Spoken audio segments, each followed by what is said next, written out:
이제 강림절도 마지막 주입니다. 주님의 오심에 관하여 지난 2주 동안 말씀을 나누었는데 말씀을 어떻게 받으셨는지 그리고 강림의 절기에 어떻게 어떤 마음으로 보내셨는지 궁금한 따름입니다. 주님의 제자된 자들로서 주님의 자녀라 불리는 사람들로서 항상 주님을 기다리며 사는 것은 당연한 일입니다. 성탄하신 주님을 기념하는 다음 주가 오기 전까지 이번 한 주간도 오실 주님을 기다려야 하겠습니다. 특별히 이번 주는 내일부터 강림절 특별 새벽 기도회가 있습니다. 주님이 이 땅에 오신 초림을 기념하는 성탄 이전에 강림의 의미를 깊이 되새기며 온전한 믿음으로 나아가는 그리고 굳건한 소망을 품는 사랑하는 성도 여러분들 되시기를 바랍니다. 오늘 본문은 세례 요한에 관한 말씀입니다. 세례 요한은 이미 우리에게 잘 알려진 인물이며 그가 어떤 일을 했는지에 대해서는 우리가 잘 알고 있습니다. 그 사람이 어떻게 살았는지 그리고 어떤 것을 전했는지 여기서 구체적으로 이야기하지 않아도 다들 잘 아시리라 생각하며 그래서 오늘은 세례 요한의 역할보다는 그를 보내신 하나님의 계획에 대해서 말씀을 나누면서 다시 오실 그리스도를 우리가 어떤 마음으로 기다리며 준비해야 할지 생각하는 시간으로 보내고자 합니다. 말씀 속에 하나님의 음성을 듣고 성령 충만한 강림절 마지막 주를 보내는 사랑하는 성도 여러분들 되시기를 바라며 오늘 말씀으로 들어가겠습니다. 오늘 본문은 세례 요한이 태어난 직후의 이야기입니다. 세례 요한의 아버지 사가랴는 제사장이었습니다. 제사장은 순번에 따라 섬기고 있을 때에 성소에 들어가 하나님께 제사하며 봉사하는 그런 사람입니다. 그가 성소에 들어가서 섬길 때 그는 천사를 만나 하나님의 말씀을 듣게 됩니다. 그 말씀은 누가복음 1장 13절부터 나오는 내용입니다. 천사가 그에게 이르되 사가랴여 무서워하지 말라. 너의 간구함이 들린지라 내 아내 엘리사벳이 내게 아들을 낳아 주리니 그 이름을 요한이라 하라. 너도 기뻐하고 즐거워할 것이요 많은 사람도 그의 태어남을 기뻐하리니 이는 그가 주 앞에 큰 자가 되며 포도주나 독한 술을 마시지 아니하며 모태로부터 성령의 충만함을 받아 이스라엘 자손을 주 곧 그들의 하나님께로 많이 돌아오게 하겠습니다. 아멘. 나이가 늙도록 자녀가 없었던 사가랴의 입장에서 자녀가 태어난다는 것이야말로 정말 기쁜 일이었을 것입니다. 특히 사가랴의 반응이 내가 늙고 아내도 나이 많다는 그런 말을 하는 것으로 봤을 때 이 저 사람은 이미 아이를 낳을 법한 나이가 아니었으리라. 즉 아브라함과 사라의 경우처럼 이미 많이 늙었을 것이라 추정할 수 있습니다. 나이가 늙어서 자녀를 얻은 경우가 성경에서 사실 많지는 않습니다. 이미 말씀드린 것처럼 아브라함과 사라의 경우가 그러하고 또한 선지자 엘리야 시대의 수냄 여인 그 정도가 떠오릅니다. 더욱이 제사장 가문인 그들의 입장에서 아이가 주 앞에서 큰 자가 된다는 그런 말도 정말 기쁜 일이었을 것입니다. 그리고 더욱 중요한 것은 아이가 맡게 될 중요한 역할에 관한 말씀이 이어진 말씀에서 등장한다는 사실입니다. 그가 또 엘리야의 심령과 능력으로 주 앞에 먼저 와서 아버지의 마음을 자식에게 거스르는 자를 의인의 힐기에 돌아오게 하고 주를 위하여 세운 백성을 준비하리라. 아멘. 우리가 이 말씀에서 주목해야 할 것은 바로 주 앞에 먼저 와서라는 표현입니다. 당대 제사장들 그리고 하나님의 말씀을 묵상하며 살아가는 사람들은 결코 모를 수 없는 말씀이 바로 이 부분입니다. 이 말씀은 400여 년 전에 선지자 말라기를 통하여 백성들에게 전하여 준 내용입니다. 보라, 여호와의 크고 두려운 날이 이르기 전에 내가 선지자 엘리야를 너희에게 보내리니 그가 아버지의 마음을 자녀에게로 돌이키게 하고 자녀들의 마음을 그들의 아버지에게로 돌이키게 하리라. 돌이키지 아니하면 두렵건대 내가 와서 저주로 그 땅을 칠까 하노라 하시니라. 엘리야가 세례 요한이라면 오늘 본문에 등장하는 주의 크고 두려운 날은 곧 예수 그리스도의 오심을 가리키는 표현이라 유추해 볼 수 있습니다. 예수님께서는 이 땅을 구원하시기 위해 오셨을 텐데 그런데 왜 주의 크고 두려운 날이라고 예수님의 오심을 표현했을지 한번 생각해 보시기 바랍니다. 그것이 바로 이 말라기 6절에 숨어 있습니다. 아버지의 마음을 자녀에게로 자녀의 마음을 아버지에게 돌린다는 것은 곧 하나님과 인간의 관계에 대해서 말씀하는 내용입니다. 말라기 3장 이 앞부분에서는 사람이 자기 아들을 아낌같이 하나님께서도 하나님이 정한 날에 하나님이 택한 자들을 아끼실 것이라 말씀하셨습니다. 주목할 것은 하나님이 정한 날에, 즉 하나님의 때에 하나님의 택한 자들, 즉 하나님의 경외하는 그런 특별한 사람들을 하나님께서 아끼신다는 말씀입니다. 온 인류가 하나님의 자녀가 되는 것이 아닙니다. 하나님의 택한 자들, 즉 하나님을 경외하는 사람들이 곧 하나님의 사랑을 받게 되리라는 말씀입니다. 우리가 주 앞에서 회개하며 날마다 겸손하게 나가야 할 이유도 그리고 사랑을 행하며 하나님 보시기에 제자로서 살아가야 할 이유도 바로 여기에 있습니다. 예수께서 오신 것은 온 인류의 해방이 아니라 택하신 자들의 해방이자 택하신 자들이 하나님 안에서 참된 자유를 누리는 것입니다.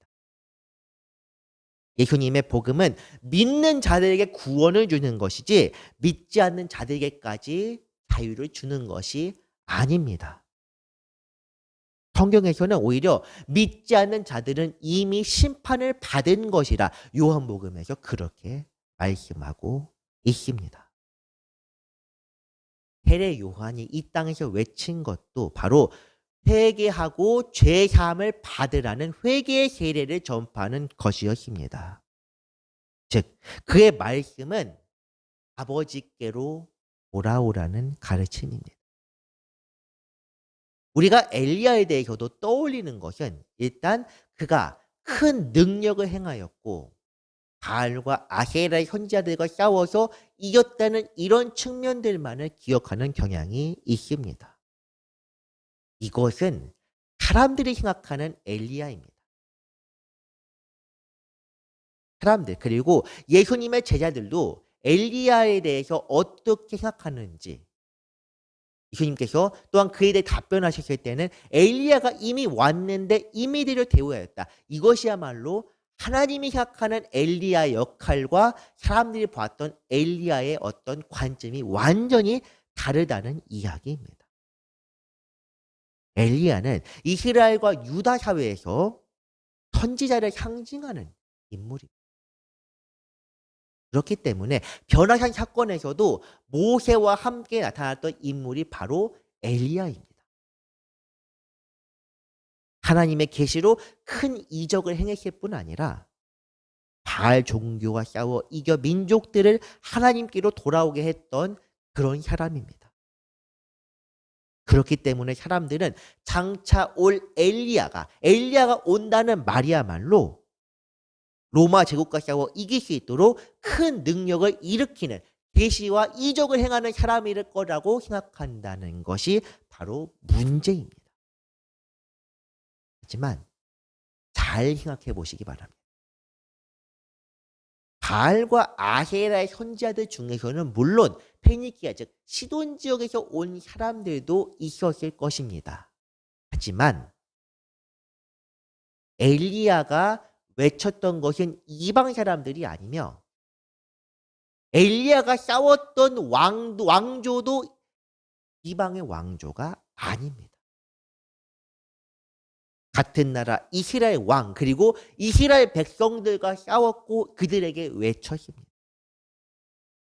오히려 그는 이스라엘 백성들을 향하여 하나님께로 돌아오라 외쳤으며 그 과정에서 3년 반 동안 가뭄도 있었고 갈멜산의 제사 전투도 있었습니다. 세례 요한도 엘리야의 영을 받아 엘리야 역할로서 사람들에게 똑같이 외쳤습니다. 너희가 하나님께로 돌아오라고 그렇게 말입니다. 사람들은 그것을 모르기 때문에 세례 요한을 임의대로 대우했습니다. 인간의 본성은 시대가 지내도 여전히 그대로입니다. 오늘날도 마찬가지입니다. 물론 죄는 예전보다 훨씬 관영하였고 죄가 세상에 마치 자연스러운 것처럼 그게 당연한 것처럼 여겨지는 그런 세상이 된 것이 바로 오늘날의 세상입니다. 하지만 죄의 본성은 그대로입니다. 여전히 사람들은 평안하다, 평안하다를 외치며 또한 그렇게 외쳐주기를 바라고 있습니다. 죄에 대해서, 세계에 대해서 선포하는 목사나 전도사를 은근슬쩍 치료하고 또한 배척하는 눈치를 보입니다. 하지만 멸망의 때가 언제 올지 알지 못하는 이런 순간 속에서 그럼에도 불구하고 우리는 여전히 하나님은 우리의 편입니다. 여러분, 여러분들이 좋아하는 말씀 바로 이것입니다. 사랑하는 성도 여러분, 하나님이 바로 우리와 함께 하십니다. 하나님이 우리의 편을 들어주실 것이고 하나님이 우리와 언제나 적들과 싸워 이길 수 있도록 힘주시고 우리의 사업도 잘 되고 우리를 통하여 하나님이 영광 받으시기를 원하실 것입니다. 제가 온라인 실시간을 들을 수 없기 때문에 아멘 소리를 들을 수는 없습니다만 다행히 지금 같이 드리는 분들께서는 이것에 아멘으로 동조하지 않으심에 감사드립니다. 이런 성공의 스토리 그리고 평안한 이야기만이 사람들이 바라는 것인데 분명히 알아야 할 것은 평안을 외치는 사람들의 말은 지금 이 순간 즐거울지고 그 이 순간 마음에 위안을 줄지는 몰라도 멸망의 때가 다가왔을 때 그때 아무런 의미가 없을 것입니다. 평안을 외치는 자들은 전쟁의 때, 멸망의 때 그들의 말이 정말 이루어졌는가 한번 찾아봐야 할 것입니다. 평안의 말에 대해서 더 말씀드리자면 마치 불량식품과 같은 것이 바로 평안의 말입니다. 불량식품에 제가 말씀드린 이유는 먹다 보면 즐거울지 몰라도 우리에게 아무런 유익이 없고 오히려 해가 됩니다. 해가 되며 진정한 평안이 하늘에서 주는 것임을 우리가 알지 못합니다. 올 한 해 부활 생명교회가 하나님의 이름으로 세워지고 여기 있는 종이 이 자리에서 말씀을 전한 지도 거의 1년이 다 되어갑니다. 그동안 제 스스로도 지겨울 정도로 죄와 회개에 대해서 말씀을 전했습니다. 하지만 이것은 원년, 올 한 해만 우리가 성전을 세운 원년이기 때문에 회개해로 정했기 때문에 제가 여러분들에게 이렇게 회개의 말씀만을 하는 것이 아닙니다. 우리가 살아가는 매 순간 우리는 죄를 깨닫고 주님 앞에 부끄러운 모습으로 나아가야 합니다. 세례 요한이 특별했기 때문에 죄의 사함을 받는 세례를 전파한 것이 아니고 예수님이 특별했기 때문에 회개하고 복음 믿으라 하신 것이 아닙니다. 주님을 따르는 제자들은 모두 다 회개를 외쳐야 하고 외치지 않는 자들은 거짓 선지자들입니다. 이를 분명히 아셔야 합니다. 저도 거짓 선지자가 되지 않게 하기 위하여 끊임없이 죄와 회개를 외칠 수밖에 없습니다. 그렇게 안 하면 제게 화가 있을 것이기 때문입니다. 회개만이 우리의 살 길입니다. 강림의 때가 머지 않았음을 기억하시기 바랍니다. 중요한 것은 죄와 회개를 듣는 것이 싫을지는 몰라도 이 회개를 듣게 되는 것이야말로 하나님의 은혜라는 사실입니다. 냉정하게 말씀드리겠습니다. 저도 싫습니다. 말하는 것도 싫을 뿐 아니라 저도 듣는 것도 싫어합니다. 누가 너희 잘못 살았다, 회개하라 하는 거 누가 좋아하겠습니까? 저도 그렇고 아마 여러분들도 마찬가지일 것입니다. 이왕이면 잘 되고 있다는 이야기를 듣고 싶고 이왕이면 잘 살게 될 것이라는 이야기를 듣는 것이 좋을 것입니다. 잘 될 것이요. 듣기엔 좋을지 몰라도 여러분을 멸망으로 이끌지도 모릅니다. 사람들은 평화와 안정을 원하지만 우리는 그런 때 바로 전쟁을 준비해야 합니다. 이것은 이 세상이 이미 영적인 전쟁터이기 때문입니다. 우리가 죄종 노릇하지 않기 위해서는 우리는 항상 깨어 있어서 죄를 짓지 말아야 합니다. 죄가 우리를 지배한다면 죄의 지배에서 벗어나기 위하여 우리는 정말 애쓰고 노력해야만 합니다. 이 나아오고 애쓰는 과정이 바로 회개입니다. 노력함으로써 죄를 사할 수 있다고 이야기하는 것이 아닙니다. 우리가 할 수 있는 것은 회개입니다. 죄 사함은 아버지의 영역이지 우리의 영역이 아니므로 우리는 죄를 깨닫는 그 순간순간마다 혹은 죄를 깨닫지 못하더라도 우리가 죄인임을 인정하면은 우리가 짓는 것이 죄인지 의인지는 스스로 구분할 수 있습니다. 여러분이 특별한 죄를 지어서 죄에 대해서 우리가 오해하지 말아야 할 것은 우리가 죄인이라고 하는 것이 우리가 살인자나 이런 사람들 좀 범법자로 여김을 받는다는 사실입니다. 그 사람들이 특별히 더 나쁜, 더 악하기 때문이 아니라 하나님 보시기에 우리도 그들로 똑같다는 사실입니다. 이것을 이해하지 못하고 마치 죄인이라 이야기하는 것이 마치 우리를 정죄하고 세상 법정 앞에서 정죄하는 것처럼 여기시는 분들이 많은데 우리는 세상 법정이 아니라 하나님의 법정 앞에 서야 합니다. 회개는 죄를 깨달아야만 회개할 수 있기 때문에 하나님의 은혜입니다.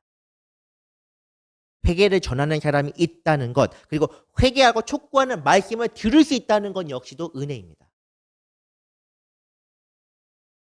유다와 이스라엘 선지자들이 그렇게 많이 있었습니다. 성경에 나와 있는 사람들, 성경 이사야서부터 말라기까지 선지자들 참 많습니다. 그 외에도 엘리야, 엘리사, 미가야 많은 선지자들이 있었습니다. 그런데 그 사람들이 이스라엘과 유다의 멸망을 막지 못했습니다. 듣지 않았기 때문입니다. 예수님의 음성과 세례 요한의 말을 들었던 사람들도 대부분은 아니 전부 다 예수님을 외면하고 십자가에 못 박았습니다. 그러므로 강림을 기다리는 우리에게 필요한 것은 무엇이냐? 무엇을 위하여 강림을 준비해야 하느냐? 회개밖에 없습니다. 심판의 때가 머지않았습니다.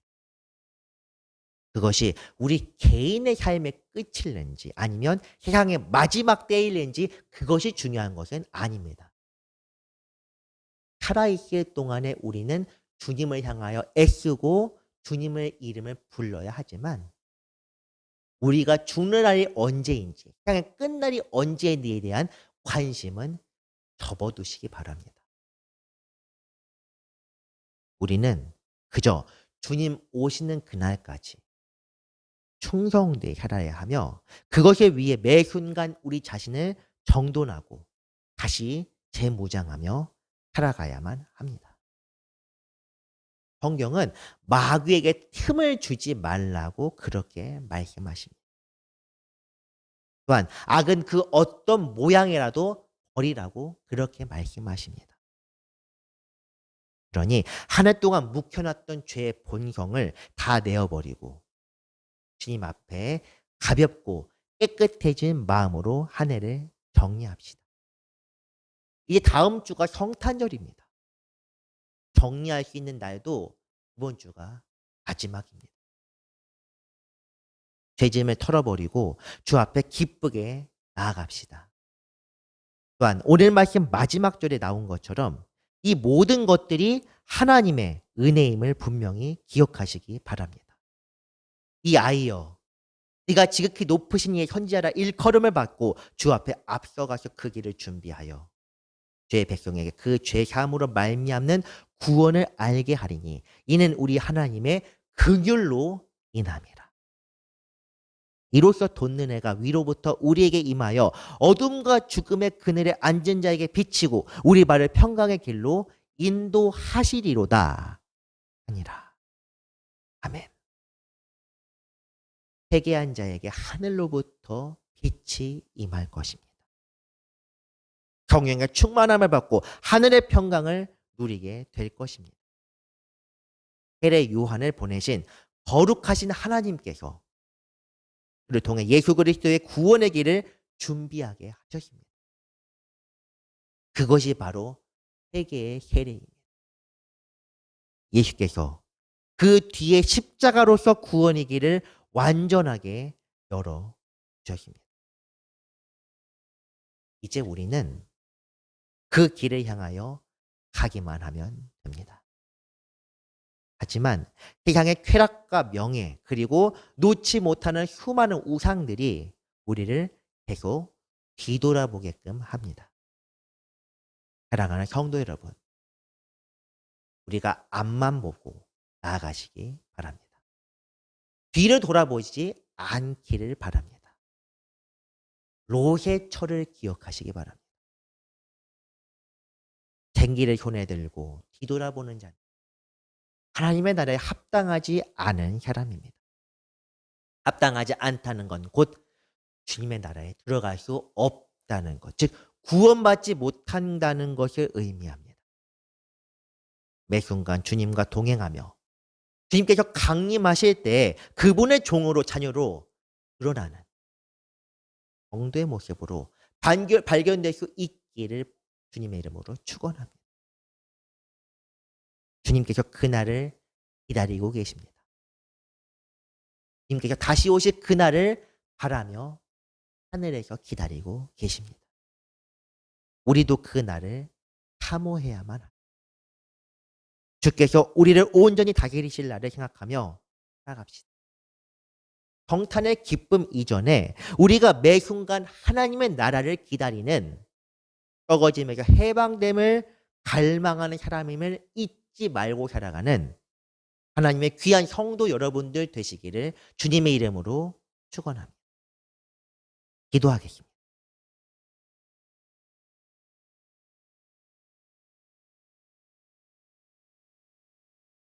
하나님 아버지, 우리가 주님을 기다립니다.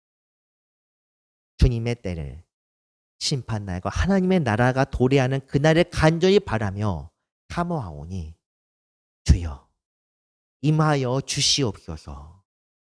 고통 가득한 죄악 가득한 이 세상에서 우리를 건져주시고 하늘을 바라보며 기쁨으로 살아가는 우리가 되게 하여 주시옵소서. 거룩하신 예수 그리스도의 이름으로 감사하며 기도드렸습니다. 아멘.